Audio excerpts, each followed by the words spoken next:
Shalom Barcha, que je nous protège, je vous donne la santé, la joie, Keneratson. Dans la paracha de cette semaine, on commence à lire l'exil des Bénis Israël en Égypte. Mais ce qui a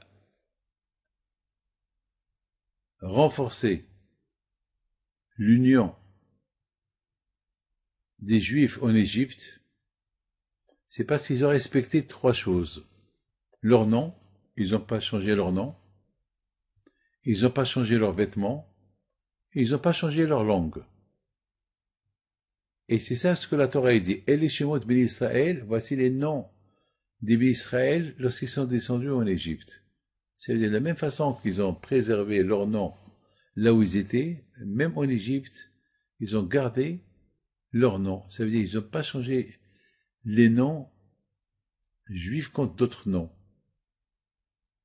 Et malgré la souffrance, et pourtant c'était pas facile de s'habiller comme un juif et de ne pas oublier la langue hébreu en Égypte. Vous savez, en général, un esclave, il oublie tout. On lui donne des vêtements et on lui change de nom. On a vu même Youssef Hatzadik. Par il lui a donné un nom, il a appelé Tzafnat Parneah, et la Torah, elle continue à l'appeler Youssef. Parce que Youssef, elle n'a pas voulu. Le contraire, c'est un nom noble que Paro lui a donné. Il lui a donné un nom, celui qui découvre les secrets. Ça, vous savez, c'est quoi? Quelqu'un qui s'appelle celui qui découvre les secrets, c'est un nom noble, c'est un nom extraordinaire. Mais Youssef, elle n'a pas voulu. Non, elle n'a pas voulu qu'on l'appelle avec ce nom-là. Il veut qu'on l'appelle Youssef.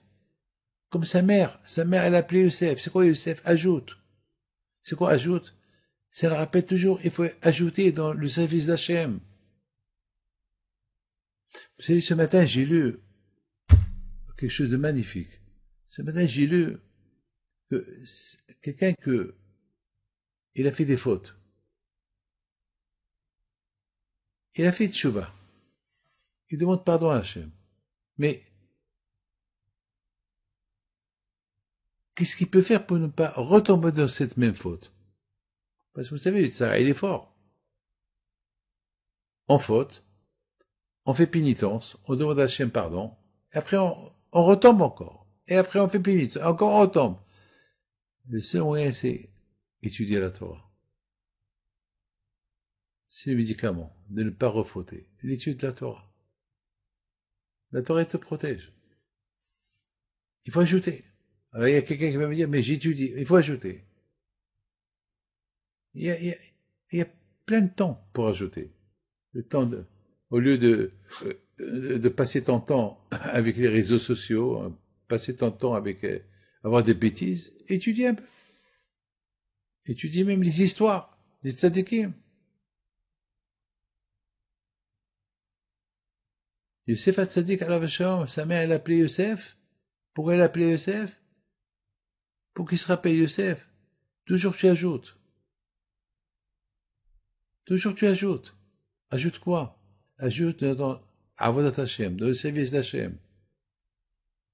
Ajoute dans la Torah. Toujours, il y a toujours un temps. Il y a toujours un temps. Ne t'inquiète pas, il y a toujours un temps. On trouve toujours le temps pour ce qu'on veut. Alors, on peut trouver un temps. Cette semaine, lorsque j'étais à Miami, j'avais plein de choses à faire en un jour. Le dernier jour de mon séjour à Miami, il y avait plein de choses. Et je dois pardonner, je ne savais pas comment je vais faire. Et grâce à Dieu, j'ai réussi à tout faire, à faire des cours de Torah. Et grâce à Dieu, si on veut, on peut. C'est ça, Youssef.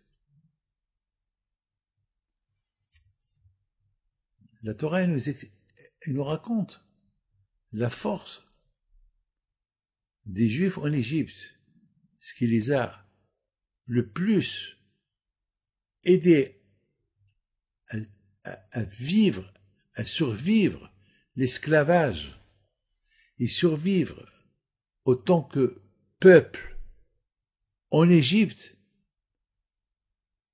c'est parce qu'ils n'ont pas changé les vêtements.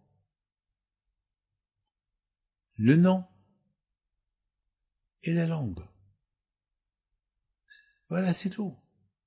C'est ça qui les a renforcés.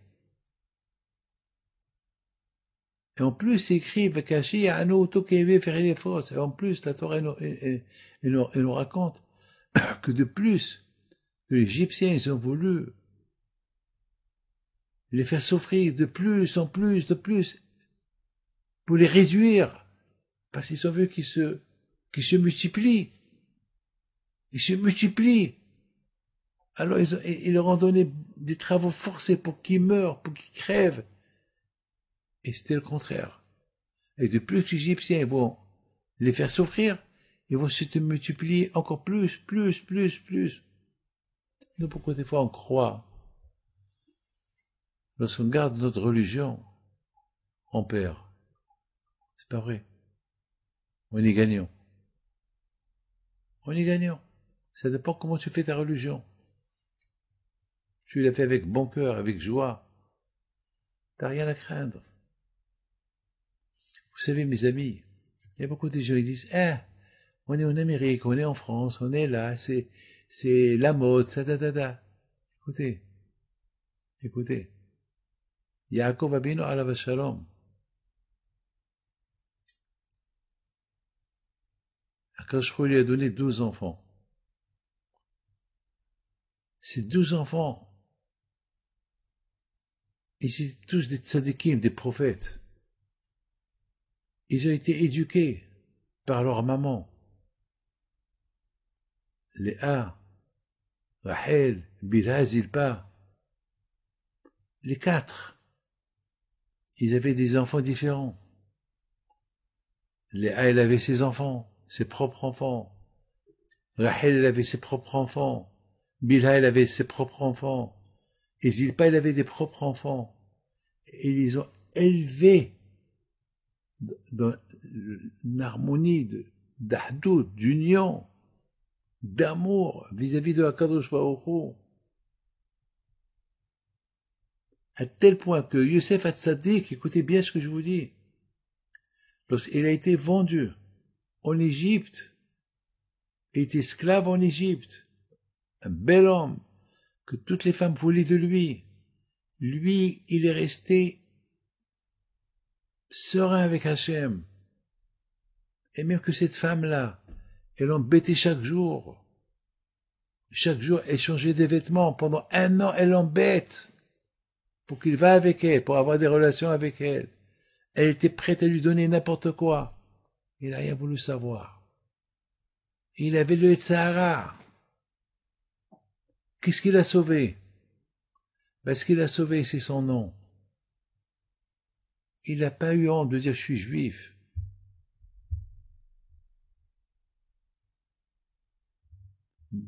Même lorsque Paro, il lui a changé son nom. Youssef Hatzadik, il a dit non, moi je ne change pas mon nom. Parce que mon nom, il me rappelle d'ajouter. Il faut que toujours j'ajoute sur moi la crainte de Dieu. Comme ça ma mère, elle a voulu. Et comme ça moi aussi je veux. Et comme ça aussi Hachem il veut. Et comme ça aussi mon père il veut. Mes amis, lorsque Youssef Hatzadik, il est devenu roi, et s'est dévoilé à ses frères, il leur a dit, regardez, Ani Youssef, c'est moi Youssef. Pourquoi il ne savait pas que c'est lui Youssef? Pourquoi il va leur mentir? C'est écrit que les Shvatim, ils ont reculé. C'est vrai, ils ont reculé. C'est dur pour eux de croire comment un homme comme celui-là, il a résisté en Égypte pendant 22 ans. Un tzaddik comme lui, comment est-ce possible? C'est pas possible. Eh bien, mes amis, c'est ça le message. Le message est clair. Que lorsque on a la émouna à Akadosh Baruch Hu, Akadosh Baruch Hu, il aide. Toute la réussite de Youssef Hatzadik, c'était parce qu'il avait l'émouna en Hachem. Alors c'est écrit dans la Torah, Vaïe Hachemito. Et Hachem était avec lui. Mais Yosef Hatzadik, lorsqu'il il dit à ses frères, c'est moi Yosef, il leur a montré qu'il était circoncis. Qu'est-ce qu'il veut dire par là? Il veut dire par là, regardez, même en Égypte, où j'aurais pu fauter, j'ai pas fauté. Les Shvatim, ses frères, ils étaient des saints, et c'est des prophètes. Lorsqu'ils ont vu sa Brit Mila, ils ont compris qu'il a jamais fauté avec. Ils ont rien compris. Ni Baalou, mais pas là. Ils n'arrivaient pas à croire. Un jeune homme comme ça, il a réussi. Mais qu'est-ce qu'il a aidé pour réussir? Eh ben, toujours le nom d'Hachem dans sa bouche. Il n'a pas changé sa langue. Il n'a pas changé ses vêtements juifs. Il n'a pas changé son nom. Et c'est ça le secret de la Torah aujourd'hui. Le secret de la Torah est c'est le secret. Voici les noms, les enfants d'Israël qui sont venus avec Yaakov. Je comprends pas. Pourquoi la Torah ne dit pas, voici les noms des bénis Israël qui sont venus avec Israël, qui est Yaakov. Ou bien la Torah aurait pu dire, voici les noms des enfants de Yaakov qui sont venus avec Yaakov. Pourquoi la Torah, elle dit Israël et Yaakov, les deux noms? Pourquoi? Vous savez pourquoi? Parce que la Torah veut nous apprendre, même que les enfants d'Israël, qui est Yaakov, ils sont venus autant que princes en Israël, ils sont restés petits, Yaakov. Ils savent que maintenant ils sont en exil. Yaakov, c'est le symbole de l'exil, du petit. Ils n'ont pas eu peur. Même en Égypte, on peut rester des bons juifs. Avec la Torah, avec les mitzvot. Sans s'assimiler. C'est ça la grandeur de Am Israël qui sont venus en Égypte. La grandeur de Am Israël qui sont venus en Égypte, c'est que ils sont venus en Égypte avec leur nom, leurs vêtements, leur langage, et ben ils sont restés avec. Et c'est ça qui les a rendus unis et cette union, les Égyptiens, ils n'ont pas réussi à la casser. Ils n'ont pas réussi à la casser. Mes amis, cette semaine, la semaine dernière, pardon, lorsque j'étais à Miami, il y a un beau garçon, un juif, blanc, américain,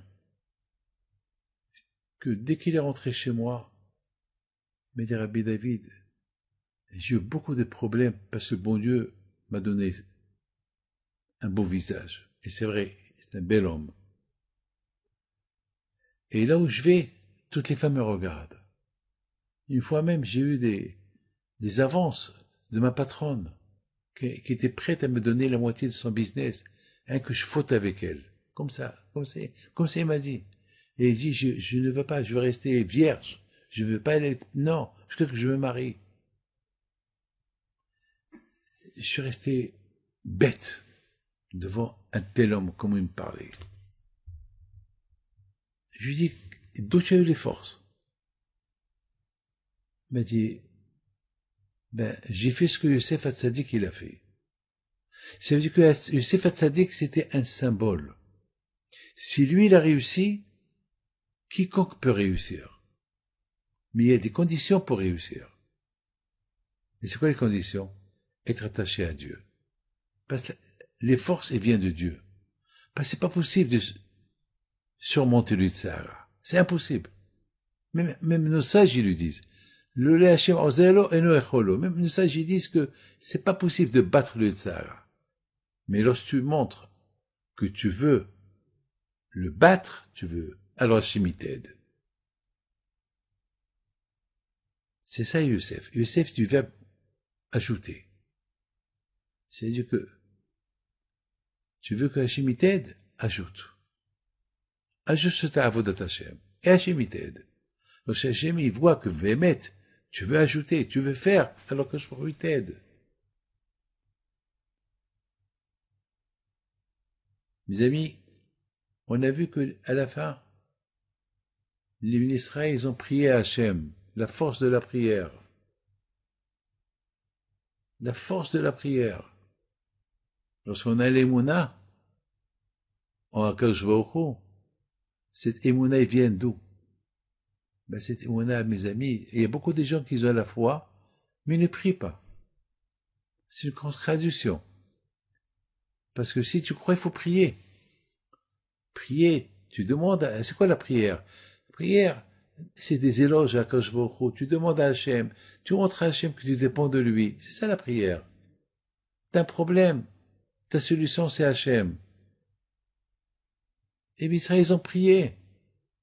Ils ont prié tellement fort qu'Hachem les a écoutés. C'est un tout, mes amis.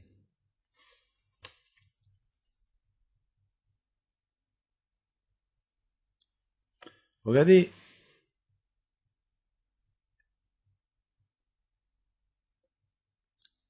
Rachel Imenu.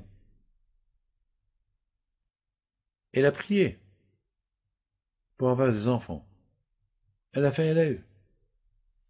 Yaakov, il n'a même pas prié pour elle. Mais par contre, on a vu que Yitzhak Avinu, lorsque lui et Rivka, ils n'avaient pas des enfants, les deux, ils ont prié pour avoir un enfant. Ils ont eu.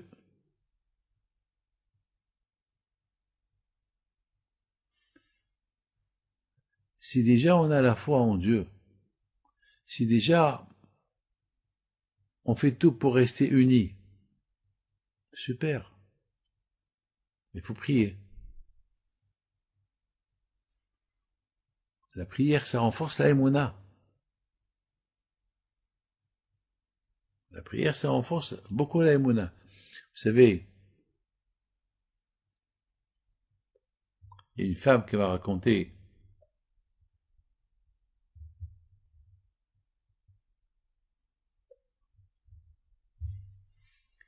que c'est une histoire que sa mère lui a racontée.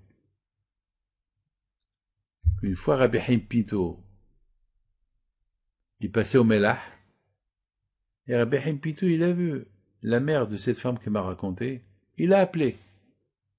Il lui a dit, tu as tant d'argent dans ta poche, dans ton sac, tu me donnes tout. Alors elle lui dit, Rabbi, je te donne tout, mais avec quoi je vais faire Shabbat? Et Rabbi Haim Pinto lui dit, avec quoi tu vas faire Shabbat? Hachem va te donner. Maintenant, demande tout ce que tu as. Parce qu'il y a d'autres personnes qui n'ont pas de quoi faire Shabbat. Alors, il a dit alors Rabbi Haim, alors de cet argent que je t'ai donné, donne-moi toi aussi un peu pour moi, pour que je fasse Shabbat. Il a dit non, toi, tu auras ta part. Tout de suite, elle prend l'argent et lui donne. Alors sa fille, elle lui a posé la question à sa mère. Maman, et alors tu lui as donné, tu n'as pas pensé à quoi tu vas faire Shabbat? Elle a dit non, j'ai pas pensé. C'est parce que Rabbi Haim Pinto, il m'a dit de lui donner tout. Il n'a pas voulu me donner pour faire Shabbat de mon argent. Ça veut dire qu'il a ses raisons. Quelle émouna! Quelle émouna! Elle continue. À un moment donné, Rabbi Haim Pinto, il l'appelle. Il lui dit, va à tel et tel endroit, tu vas trouver de l'argent 10 fois plus que ce que tu m'as donné. Et ça, ce qu'elle a fait. Elle a été à l'endroit où Rabbi Haim Pinto lui a donné, il lui a dit, elle a trouvé là-bas un sac, presque 10 fois ce qu'elle a donné à Rabbi Haim Pinto. Alors moi, je me suis posé une question, mais pourquoi Rabbi Haim Pinto n'a pas été lui-même prendre ce sac-là? Pourquoi prendre à cette femme malheureuse l'argent de Mskina, et après, pourquoi? Ben, la réponse, elle est simple. Nous, on ne comprend pas Rabbi Haim Pinto. Il se peut que Rabbi Haim Pinto, il a vu que cette femme, elle va avoir une guézera, elle va mourir. Alors, il a acheté sa vie avec l'argent qu'il lui a pris. Et lorsque Rabbi Chaim Pitol l'a vu avec quel cœur elle lui a donné, alors il a vu qu'il y avait un endroit où il y avait de l'argent perdu, que ça appartient à personne, on va les prendre. Donc elle a gagné deux choses. Elle a gagné et la vie, et elle a gagné de l'argent. C'est des choses que l'on ne comprend pas. Mais lorsqu'on a l'émouna, on ne se pose pas de questions. Et c'est pas de poser de questions, elle a gagné dans l'affaire. Les Juifs qui étaient en Égypte, ils se sont pas posé de questions, mais pourquoi on est là? Pourquoi on est des esclaves? Qu'est-ce qu'on a fait? Bon sang, mais pourquoi on doit souffrir? Pourquoi ils font pas une révolution? Allez, ça y est, on va s'assimiler, on va devenir égyptien. Allez, ça suffit tout ça. Mes amis, ça aurait pu créer une révolution. Pourquoi le bon Dieu, lui, et quoi, il nous a choisis pour nous faire souffrir comme ça? Pourquoi? Non. Ils n'ont rien fait de tout ça. Au lieu de faire quelque chose, ils ont prié. Parce que l'éducation, l'émouna qu'ils ont, que les Avot HaKadoshim, Abraham, Yitzhak et Yaakov, ont introduit en eux, c'est une émouna existence qu'il n'y a que HaKadosh Baruch Hu, en od milbado, il n'y a que HaKadosh Baruch Hu. Ils ont compris qu'ils font partie de Abraham, Yitzhak et Yaakov.